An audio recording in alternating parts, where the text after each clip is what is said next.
सभी बड़ों को नमस्कार। आज एक नई कहानी सुनाने जा रहा हूँ नीलम की मौसी। जो साथी मेरे चैनल पर पहली बार आए हैं, कृपा करके मेरे वीडियो को लाइक और शेयर करें। आप सभी से विनती है कि आप ये कहानी अपने बच्चों को जरूर सुनवाएं ताकि वे अपने जीवन में विकास करें। तो आइए कहानी शुरू करते हैं। नीलम एक गांव के गरीब परिवार में पैदा हुई। उसके माता पिता गांव में एक खेत में मजदूरी करते थे। बहुत ही मुश्किल से गुजर बसर होती थी। नीलम 2 साल की थी, तभी गांव में बाढ़ आ गई। नीलम के पिता उस बाढ़ में बह गए। नीलम और उसकी मां किसी तरह बच गई। नीलम की मां को भी गहरी चोटें आई थी। अस्पताल में नीलम को अपनी बहन बबीता को देते हुए नीलम की मां ने कहा, बहन इसे अपनी बेटी बनाकर पालना। यह सुनकर बबीता ने कहा, ऐसा क्यों बोलती हो दीदी, आप ठीक हो जाओगी। यह सुनकर नीलम की मां के आंसू बहने लगे और कुछ ही देर में उसने अपने प्राण त्याग दिए। बबीता ने अपने पति मोहनलाल जी की मदद से किसी तरह नीलम की मां का अंतिम संस्कार किया और फिर वह नीलमक को लेकर शहर चली आई। शहर में उनका छोटा सा फ्लैट था जो कि किराए पर था। मोहनलाल जी एक छोटी सी नौकरी कर शहर में गुजर बसर कर रहे थे। इस पर नीलम के आने के बाद खर्च और बढ़ गया था। 2 साल की बच्ची को पालना भी आसान नहीं था। मोहनलाल जी को यह सब पसंद नहीं आ रहा था। बबीता किसी तरह नीलम को पाल रही थी। कुछ दिन बाद एक दिन बबीता अपने पड़ोस में रहने वाली सहेली सुजाता से बात कर रही थी। बहन समझ नहीं आ रहा क्या करूं, इनकी थोड़ी सी तनख्वाह में हमारा ही गुजारा बहुत मुश्किल से होता है। अब नीलम के आ जाने से बहुत परेशानी हो रही है। सुजाता ने कहा, एक काम कर, इसे किसी अनाथ आश्रम में छोड़ा, वहां अपने आप पल जाएगी। बबीता बोली, ये क्या कह रही है तू, मेरी बहन की अमानत है। मेरा अपना बच्चा होता तो क्या मैं उसे अनाथ आश्रम में छोड़ देती।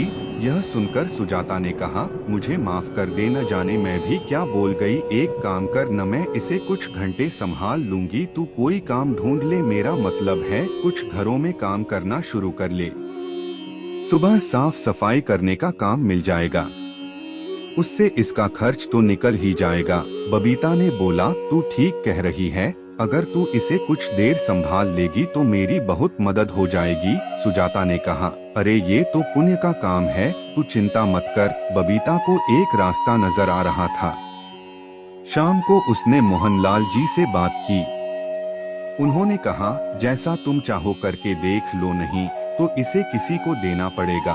अगले दिन से बबीता काम ढूंढने लगती है। कुछ लोगों से बात करके उसे 2 घरों में काम मिल जाता है। धीरे धीरे समय बीतने लगता है। नीलम अब 5 साल की हो गई थी। बबीता अब घरों में पूरे दिन काम करती थी।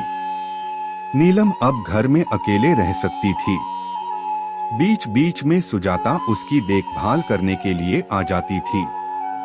बबीता को मेहनत करके भी एक खुशी मिलती थी।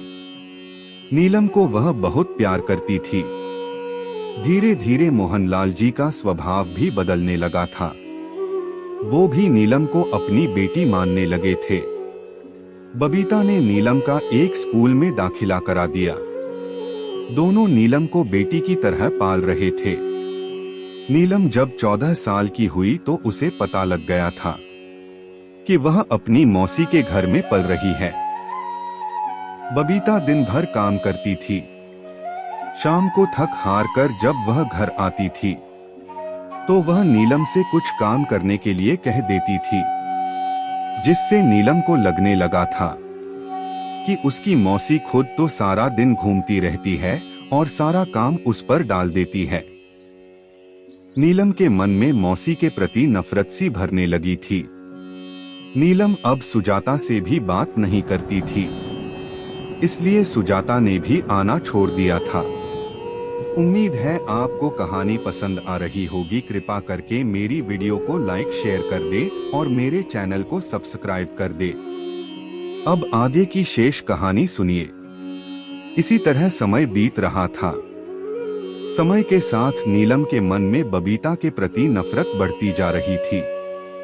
कुछ दिन बाद तो उसने बबीता को उल्टे जवाब देना भी शुरू कर दिया था। नीलम के मन में एक बात घर कर गई थी कि उसकी मौसी उसे नौकरानी बनाकर काम करवाने के लिए लाई है। पता नहीं उसके माता पिता मरे भी हैं या मौसी ने झूठ बोल दिया। मोहनलाल जी और बबीता को नीलम के इस व्यवहार से बहुत दुख होता था। वे दोनों नीलम को समझाने की कोशिश करते थे, लेकिन वह उन्हें उल्टा ही बोल देती थी। नीलम की पढ़ाई पूरी हो चुकी थी। उसने नौकरी ढूंढनी शुरू कर दी। एक दिन उसने घर आकर बबीता को बताया कि उसे एक कंपनी में नौकरी मिल गई है। बबीता बहुत खुश हुई कि उसने अपनी बहन से किया वादा पूरा किया। नीलम को अभी नौकरी करते हुए कुछ ही दिन हुए थे कि उसने अलग फ्लैट किराए पर ले लिया और वह अलग रहने लगी। जब नीलम जा रही थी तो बबीता ने उसे रोकने की बहुत कोशिश की, लेकिन वह कहने लगी, मैं अब तुम्हारी गुलाम बनकर नहीं रह सकती, इसलिए मैं जा रही हूँ। मोहनलाल जी और बबीता को बहुत दुख हुआ। बबीता ने अब काम पर जाना छोड़ दिया था। उसकी तबीयत खराब रहने लगी थी। इधर नीलम को काम करते करते एक लड़के से प्यार हो गया। दोनों ने शादी का फैसला कर लिया। एक दिन बबीता दवाई लेने डॉक्टर के पास जा रही थी। तभी उसे रास्ते में सुजाता मिली। कैसी है बहन, ये क्या हाल बना रखा है? बबीता ने रोते हुए उसे सारी बात बताई। तब सुजाता ने कहा, अरे मैंने जो नया घर लिया था वहीं पास ही में एक फ्लैट में नीलम रहती है। उसने तो शादी कर ली, तुझे नहीं बताया। यह सुनकर बबीता का दिल टूट गया। वह बहुत ज्यादा बीमार रहने लगी। एक दिन नीलम के पति रोशन किसी काम से जा रहे थे। उन्हें रास्ते में सुजाता मिली।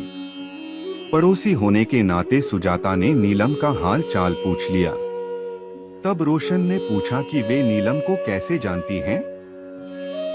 सुजाता ने रोशन को सारी बात बताई कि कैसे बबीता ने नीलम को पाल पोस कर बड़ा किया। यह सुनकर रोशन को बहुत दुख हुआ, क्योंकि उसे इस बारे में कुछ भी पता नहीं था। रोशन ने नीलम से जाकर इस बारे में पूछा, नीलम तुम्हारे माता पिता इसी शहर में हैं, तुमने बताया नहीं। नीलम, आपके कैसे पता?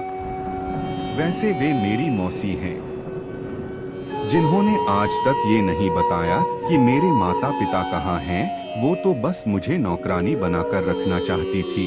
तब रोशन ने कहा, कोई भी मालकिन अपनी नौकरानी से बिछुड़ने के गम में मरने जैसी हालत में नहीं पहुंच जाती। वो तुम्हारे से बिछुड़ने का दुख सहन नहीं कर पा रही हैं। तुम्हें उनसे माफी मांगनी चाहिए। ये बात सुनकर नीलम ने कहा, ये फिर कोई नई चाल होगी मौसी की। तब रोशन ने कहा, अगर वो उस समय तुम्हें नहीं पालती तो शायद आज तुम जिंदा भी नहीं होती। रोशन की बात सुनकर नीलम को अपने किए पर पछतावा होने लगा। उसने मौसी से जाकर मिलने की सोची। 2 दिन बाद नीलम अपने पति रोशन के साथ मौसी से मिलने गई। वहां जाकर पता लगा कि 2 दिन पहले ही बबीता सबको छोड़कर चली गई। नीलम उसकी फोटो के सामने फूट फूट कर रोने लगी। मोहनलाल जी ने नीलम को संभालते हुए कहा, बेटी वापस आने में बहुत देर कर दी। तेरी मौसी तुझे बहुत याद करती थी। नीलम ने प्रायश्चित करने की सोची। नीलम और उसके पति रोशन मोहनलाल जी को अपने घर ले आए। नीलम उनकी पिता की तरह देखभाल करती थी। रोशन भी उन्हें अपने घर के बड़े बुजुर्ग की तरह मान सम्मान देता था। नीलम हर दिन बबीता की फोटो के सामने दीपक जलाकर उनसे माफी मांगती थी। पूरी कहानी ध्यान से सुनने के लिए धन्यवाद। अंत में यही कहूँगा, ईश्वर आप सभी को सुखी रखे और अपना ख्याल रखे।